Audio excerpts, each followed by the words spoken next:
Прекрасный человек, прекрасные мысли, прекрасное будущее Одессы, как и Грузии. За месяц или меньше, да, как он у нас стоит у власти, занимает пост губернатора, очень тяжело дать какую-то оценку ему. Да. Пока что мы видим только то, что он занимается популизмом. Уважаемый человек, и я надеюсь, что будет так, как порядочек наведет, как сделал Батуми, так будет и Одесса во всех отношениях. И надо очень хорошо знать этот регион, чтобы здесь руководить. Регион промышленно развитый, и в торговом отношении, и в культурологическом отношении, и в туристическом отношении.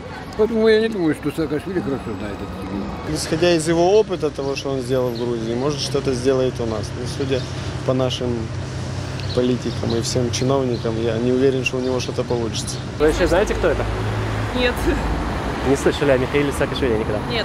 Не надо никогда огорчаться, не надо быть пессимистом. Все будет хорошо. А за месяц, как говорите, человек стал, и что-то требовать, извините, за месяц, ничего не построится.